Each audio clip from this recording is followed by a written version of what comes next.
Seguimos hablando del efecto coronavirus, pero el efecto coronavirus para tratar de sobrellevar este aislamiento social y obligatorio que se extendió hasta prácticamente el 13 de abril. Bueno, ¿cómo hacemos para sobrellevar este aislamiento y por qué muchas veces se incumple con la cuarentena? Le vamos a agradecer a quien está en contacto con nosotros, quien es Mercedes Martorell, de la Escuela de Psicología Social. Mercedes, buena mañana de jueves, bienvenida a Arriba Santa Fe, ¿cómo está? Buenos días para todos. La primera pregunta es, ¿cómo sobrevivimos a lo que es la cuarentena? Bueno, lo primero que tenemos que pensar es que efectivamente nos va la vida a lo mejor en no respetar la cuarentena, pero porque nos podemos contagiar, no por quedarnos. Quedarnos, la cuarentena, es un cuidado, no es un castigo. Por lo tanto, tenemos que entender que es algo que nos favorece. Ahora bien, la otra parte es que esta cuarentena desorganizó nuestra vida. Por lo tanto, eso es lo que nos pone tensos, no sabemos qué hacer, cómo hacerlo, no estamos acostumbrados a convivir con ese núcleo familiar o con los convivientes tanto tiempo, aparece la tensión. Bueno, creo que hay que ir estableciendo cierta rutina, nueva rutina, que nos permita contemplar las distintas necesidades de cada uno de los miembros y entender siempre que esto es un cuidado para todos, que no es algo, que no es un castigo, y eso es fundamental, entender que la posibilidad del daño está si salimos, no si nos quedamos. Y justamente eso, ¿por qué está del otro lado aquella persona que rompe con la cuarentena, que se arriesga y que no tiene conciencia del peligro? Lo que pasa es que nosotros vivimos en un sistema capitalista donde durante muchísimo tiempo, mucho tiempo, lo que se nos incentivó es el individualismo. El sálvese quien pueda, es el pensar que yo soy un individuo que no necesito nada del otro y que el otro no tiene nada que ver conmigo. Entonces tomo desde ciertos lugares, como inclusive alguien lo dijo, alguna de estas personas que fueron en la calle le preguntaban, sí, yo hago lo que quiero con mi vida, si me enfermo yo. En realidad no puede pensar que no es que solamente se puede enfermar quien rompe la cuarentena, sino que uno es vector de posible contagio a otras personas. Entonces, lo que no pueden ver es esa relación que existe entre cada una de las personas que vivimos en esta comunidad, y es por el individualismo.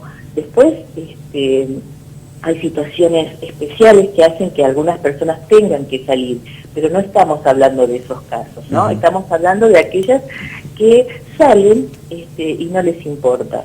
Después están los sectores sociales que no pueden estar, que no pueden cumplir la cuarentena por sus condiciones vitales. Hay barrios donde las personas que viven en una casa, son en una casa muy pequeña, son enorme cantidad de personas, a lo mejor viven 5 personas en una sola habitación. Entonces ahí sí es imposible estar cumpliendo la cuarentena. Y para ahí es necesario, para estos sectores sociales que necesitan otras medidas y otras políticas sociales que acompañen esas condiciones para que el nivel de contagio sea el menor posible para ellos y la protección máxima para ese sector. De alguna manera, Mercedes, lo importante es tratar de adaptarse a estos tiempos tan complejos que nos toca atravesar. Nosotros tenemos que adaptarnos. El ser humano tiene una gran capacidad de adaptación, pero no pasiva, sino adaptación activa.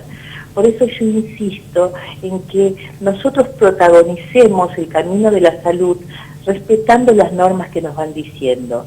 Respetar la cuarentena es protagonizar desde cada lugar la posibilidad de salir más pronto de esta situación, la posibilidad de la salud.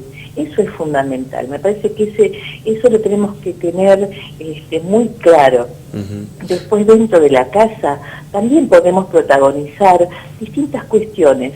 Por ejemplo, cómo organizamos nuestra vida, cómo atendemos las necesidades de cada quien dentro de la casa, cómo nos comunicamos con nuestros seres queridos, nuestros vecinos, a través del patio, del balcón, de una videollamada. Es decir, podemos protagonizar acciones que nos permitan un camino más llevadero de esta situación de encierro de la cual no estamos acostumbrados.